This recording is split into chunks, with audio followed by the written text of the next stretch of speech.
जय जय श्री राधे, जय जय श्री कृष्ण। मित्रों, मैं महेश पाठक सीधाम वृंदावन से। हमारा यूट्यूब का चैनल ज्योतिष सेवा वृंदावन आपके सामने है।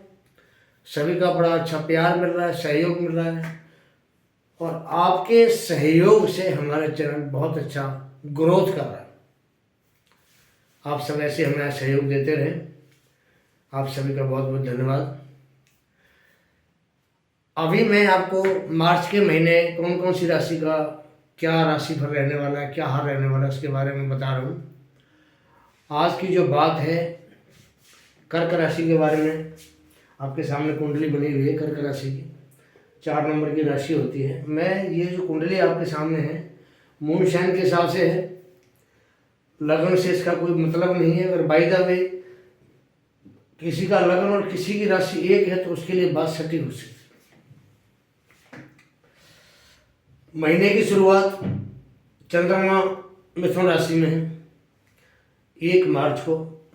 अब जो राशि का मालिक है अगर 12वें भाव में होगा, आप समझ सकते हैं कि इसको थोड़ी बहुत कोई ना कोई मानसिक परेशानी जरूर देता है। तो शुरुआत यहीं से करेंगे। पहले हेल्थ कर्क राशि वालों की कैसी रहेगी, धन की क्या पोजीशन है, बहन भाइयों से कैसा संबंध रहेगा, उसके बाद घर परिवार देखेंगे, घर का सुख कैसा रहेगा, विद्या बुद्धि संतान के बारे में बात करेंगे। उसके बाद रोग के बीमारी के बारे में बात करेंगे, कर्जे के बारे में बात करेंगे, दुश्मनों के बारे में बात करेंगे, फिर पति पत्नी के जो आपसी संबंध है उनके बारे में बात करेंगे। उसके बाद बात करेंगे अष्टम भाव की। अष्टम भाव से क्या कोई बड़ा रोग तो नहीं मिलने वाला, कोई ज़्यादा कष्ट तो नहीं आने वाला। बात करेंगे भाग्य की कि भाग्य में क्या लिखा है, कौन से ग्रह में क्या देंगे, बात करेंगे। उसके बाद हम दशम भाव की। उसके बाद बात करेंगे हम आपसे एकादश भाव की, जिसको मूलाव भाव कहते हैं।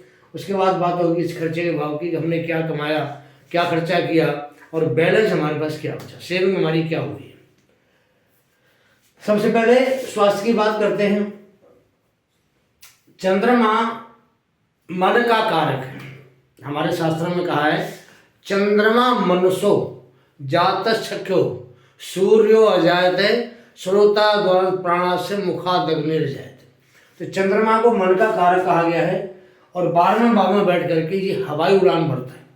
अभी यहाँ है, फिर अमेरिका पहुँच जाएगा, जापान पहुँच जाएगा, रूस में पहुँच जाएगा। हवाई उड़ान भरता है, बड़े बड़े सपने देखता है, जिसको हम कहते हैं कि हवाई किले बनाना, हवाई सपने देखना।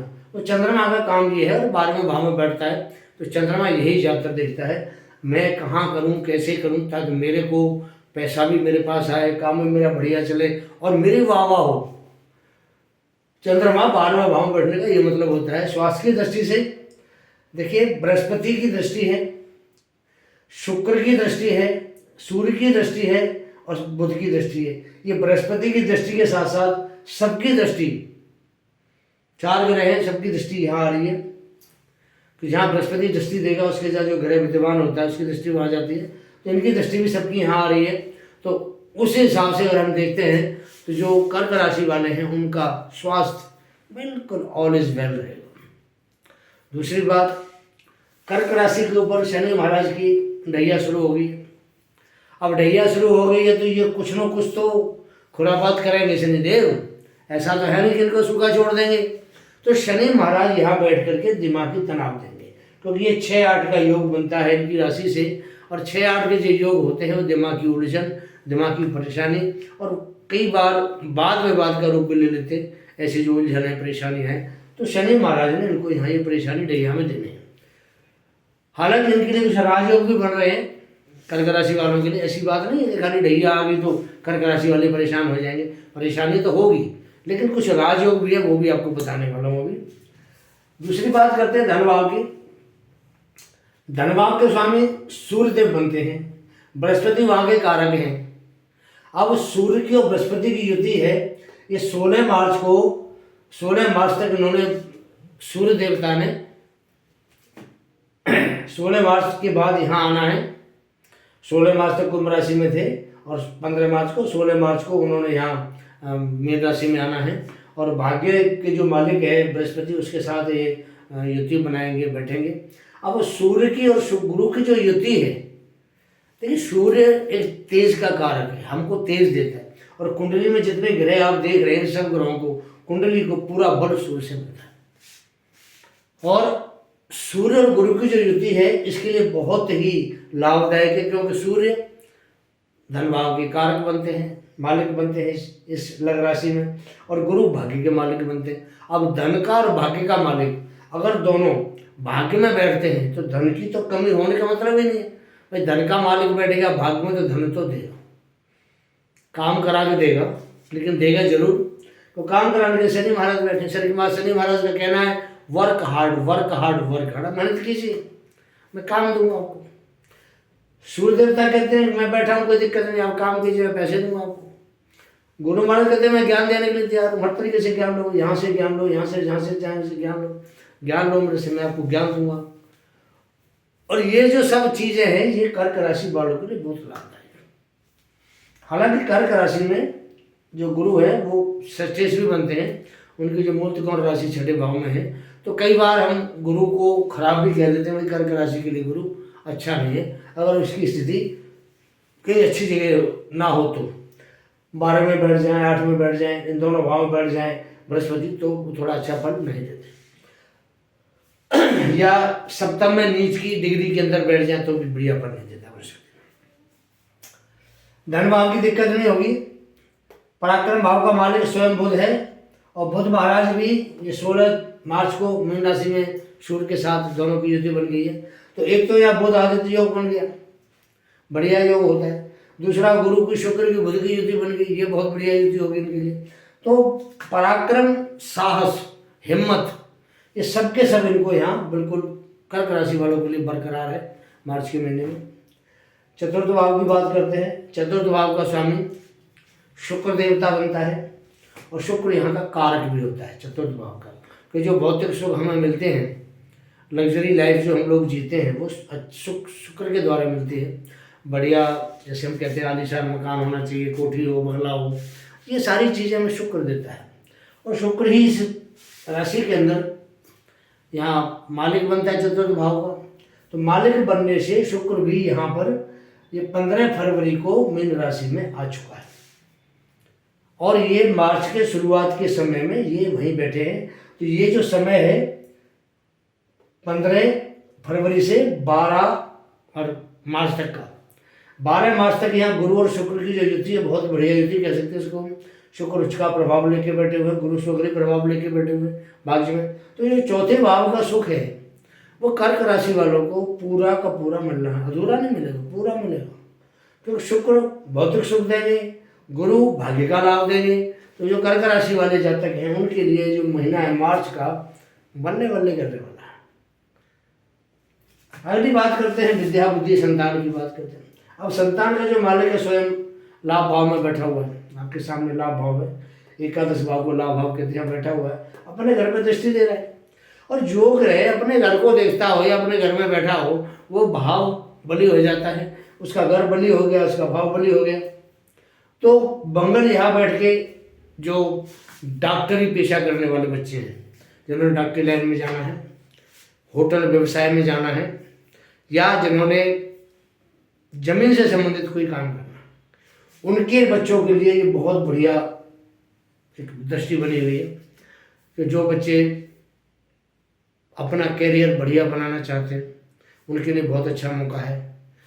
मंगल बहुत अच्छा देने वाला होता है ग्रह। मंगल हमारे जो कुंडली है इसमें पराक्रम भाव मंगल के द्वारा ही दिखाया जाता है, और जितने भी हम मंगल काम होते हैं हमारे घर में, परिवार में, हमारे लिए, वो सब मंगल के द्वारा ही संपादित होते हैं। इसलिए मंगल की बहुत बड़ी भूमिका होती है हमारी कुंडली में। हालांकि कर्क राशि में मंगल नीच का बनता है, लेकिन अभी मंगल जो है अपने घर को देख रहा है। तो जो बच्चे मेडिकल लाइन में हैं या जमीन से संबंधित कोई काम कर रहे हैं या कोर्स कर रहे हैं, उनके लिए बहुत, एग्रीकल्चर फील्ड्स को कहा जाता है, एग्रीकल्चर फील्ड है, मेडिकल फील्ड है, उसके लिए ये मंगल बहुत बढ़िया प्रभाव देगा। विद्या बुद्धि के मामले में मंगल यहाँ बहुत बढ़िया अच्छा प्रभाव देने वाला है। बात आती छठे भाव की। अब छठे भाव का जो स्वामी है वो स्वयं भाग्य में बैठा हुआ है, और हालांकि इसको बृहस्पति को दोष लगता है छठे भाव का, कि छठे भाव में यहाँ का मालिक जाके बैठ गया। तो छठा भाव जॉब का भाव भी होता है, नौकरी का भाव होता है छठा भाव। जो सर्विस करने वाले हैं जातक कर्क राशि की, उनके लिए ये समय बहुत बढ़िया है कि जॉब करेंगे तो भाग्य उनका साथ देगा। इसका मतलब ये होता है कि जो नौकरी पेशा है, सर्विस करते हैं, गवर्नमेंट जब हो, सूर्य साथ बैठा है, लाभ देगा, हो सकता है उनको पदोन्नति दे दे, प्रमोशन दे दे, इंक्रीमेंट करा दे। बृहस्पति बैठा है साथ में, बृहस्पति धन का दाता है, तो धन का दाता भी कहता है कि भाई मैं धन दूंगा, आप जॉब कीजिए। अब जो कर्म फल है हमारा, कर्म फल का स्वामी मंगल बनता है, और मंगल जो है स्वयं लाभ के अंदर बैठा हुआ है, तो कर्म से तो लाभ मिलना ही मिलना है। कर्म करना जरूरी है, कि हमारे शास्त्रों में कहा है कि कर्म प्रधान विश्व करे राखा, और को करे तर्क बढ़ाव है साखा। कर्म बहुत जरूरी है। दुनिया में जो आया है, देखिए छोटी सी बात है, समय तो लूँगा आपका, लेकिन मैं एक चीज़ बताना चाहता हूँ। जो इस दुनिया में धरातल पे, जिसको हम मृत्यु लोक कहते हैं, जिसने मृत्यु लोक पे जन्म लिया है, उसने कर्म तो करना है। अच्छा कर चाहे बुरा कर, अच्छा करेगा उसके अपने कर्म है पीछे, प्रारब्ध के अनुसार उसका कर्म अच्छा होता है, और प्रारब्ध के अनुसार इसका कर्म बुरा होता है। एक आदमी चाकूबाजी करता है, प्रारब्ध से लेके आता है उसने यही काम करना, वो यही करेगा पूरी जिंदगी। एक आदमी धार्मिक होता है, जो पूरी जिंदगी प्रवचन देता है, समाज को सुधारने की कोशिश करता है, वो पीछे से लेके आता है संस्कार, उसने यही काम करना। एक आदमी किसान है, पीछे से किसान बन के आता है, पूरी जिंदगी किसान होते तो इसमें मर जाता है। तो ये सब हमारे प्रारब्ध का खेल है। कर्मों का जो ये माया जाल है, ये सब प्रारब्ध के द्वारा ही बुना जाता है, और प्रारब्ध के द्वारा ही हमें वो जन्म मिलता है, वो योनि मिलती है। तो कहने का मतलब ये है कि जो जब तक सर्विस करते हैं, सरकारी नौकरी करते हैं, उनके लिए पदोन्नति का समय है, पैसे की कोई दिक्कत नहीं है। हाँ, इतना हो सकता है कि राहु आपके जॉब को चेंज करा दे। राहु तो संभाव में बैठा है, तो कोई काम आपका चेंज कराएगा तो आपको उसका लाभ मिलेगा, नुकसान नहीं आपके लिए। अगर इस महीने में कर्क राशि वालों के लिए कोई अगर जॉब चेंज होती है, नौकरी चेंज होती है, आप कर लीजिए, आपको फायदा है, कोई दिक्कत नहीं, नुकसान नहीं हुआ उसका। जॉब के लिए बहुत बढ़िया हो गया। बात करते हैं सप्तम भाव की। अभी तक सप्तम भाव में मकर राशि का कहर था, कहर।